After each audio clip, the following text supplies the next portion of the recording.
साथियों नमस्कार, मैं आर के अमोल। आज मैं बहुत प्राचीन एवं धार्मिक ग्रंथ एवं चर्चा का विषय तथा महत्ता से संबंधित रामायण के बारे में कुछ चर्चा कर रहा हूँ। रामायण बहुत पुराना ग्रंथ है, धार्मिक ग्रंथ है और सब उसे धर्म की निगाह से देखते हैं और बड़ा पवित्र भी माना गया है। परंतु मेरे मन में कुछ शंकाएं हैं जिनके बारे में मैं आज चर्चा कर रहा हूँ। पहली तो चीज़ ये है कि राम क्षत्रिय थे और रावण ब्राह्मण था, जैसा लोग बताते हैं और जैसा ग्रंथों में भी इसका उल्लेख किया गया है। तो रामायण मूलतः क्या क्षत्रिय और ब्राह्मणों के बीच की लड़ाई थी?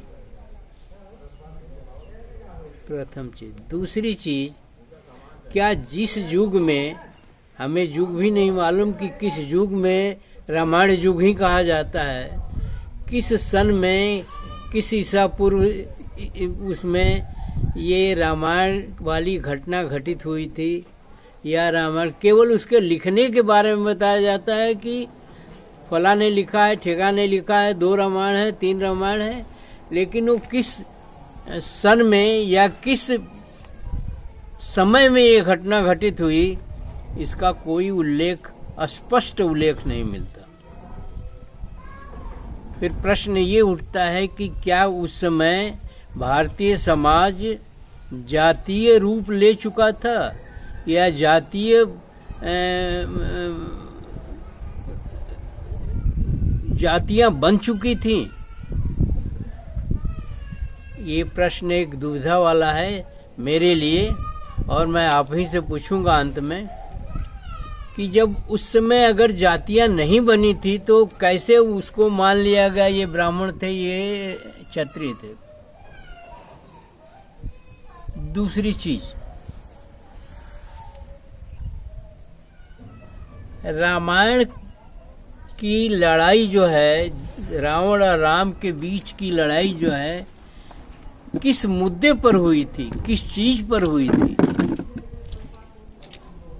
राम का वनगमन हुआ था, तो वनगमन में एक तो वनगमन की जो प्रथा है और जो उसके बारे में बताया जाता है, या राम की पैदाइश के बारे में बताया जाता है। मुझे तो बचपन में ये बताया गया कि किसी ऋषि के कृपा से जो है बच्चों की पैदाइश हुई, जिसमें राम, लक्ष्मण, भरत और कोई और लड़की थी शायद। तो एक तो यही विवादास्पद है। दूसरी चीज की उन्हें राज्य से विरत कर दिया जाता, वनवास की भी क्या जरूरत थी? राजा अगर राज्य से विरत कर देता या राज्य का बंटवारा कर देता या कुछ इसी तरह की चीज निकाल देती, तो वनवास का एक सजा क्यों दी गई? इस पर भी एक प्रश्न चिन्ह लगता है। और भी उसके उपाय थे जिसकी वजह से वो झगड़ा टल सकता था, कि सौतेली माँ की झगड़ा जो है खत्म हो सकता था।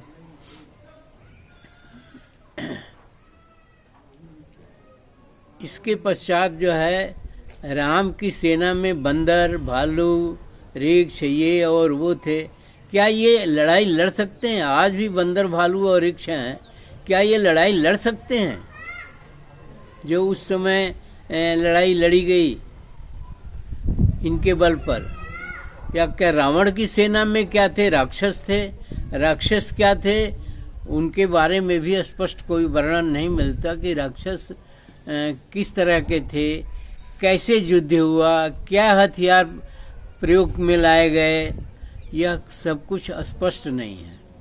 केवल एक कहानी टाइप बना दिया गया है, एक कहानी है और मनमानी है कि जो हम कह रहे हैं वही सही है।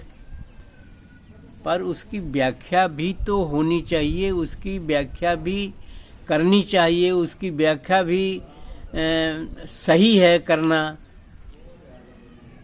तीसरी चीज, आप किसी तालाब में पत्थर फेंकते हैं तो लहरें बन जाती हैं और किनारे तक लहरें जाके समाप्त होती हैं।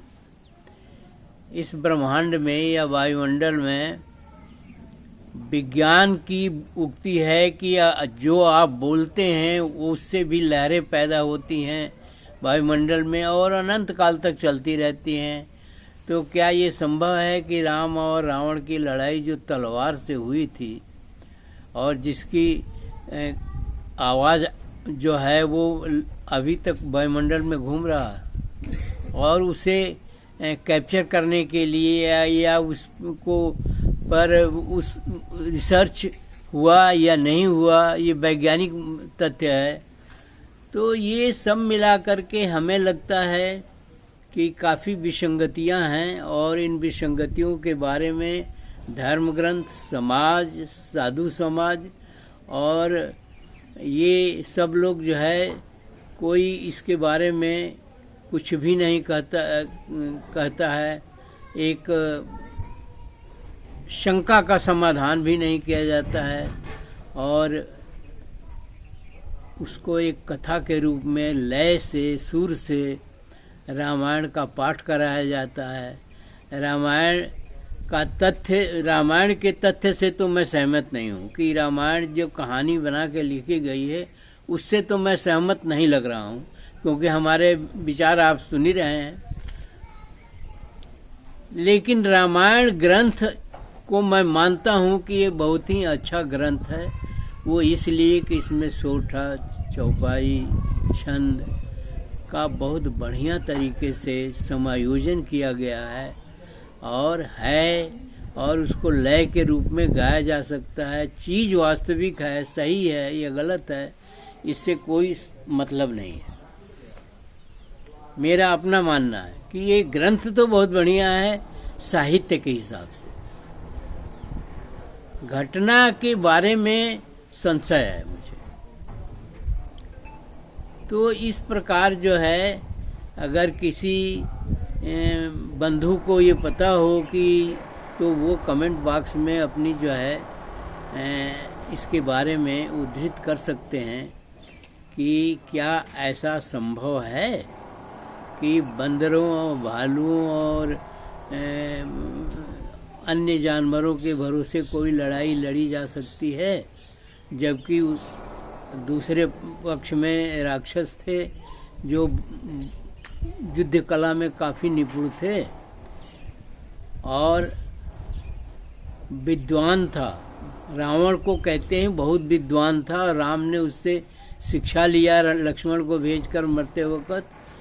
तो वो विद्वान आदमी कैसे स्त्री का हरण किया, कैसे उसने ये लड़ाई लड़ी, उसकी विद्वत्ता का क्या मतलब है? जो आप कहते हैं विद्वान था तो उसकी विद्वत्ता का क्या मतलब है?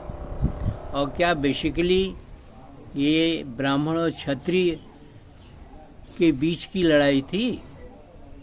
रावण ब्राह्मण था और राम क्षत्रिय थे।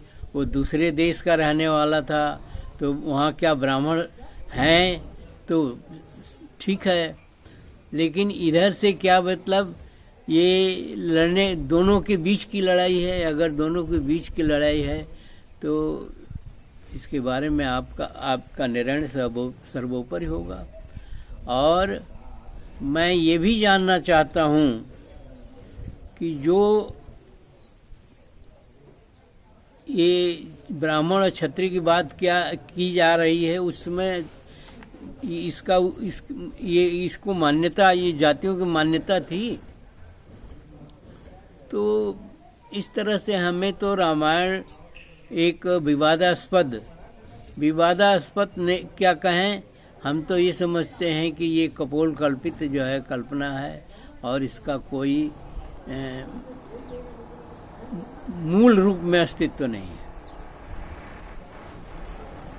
अगर मूल रूप में अस्तित्व होता है तो जो कुछ भी कहानी में वर्णित है ऐसा हमें संभव नहीं लगता।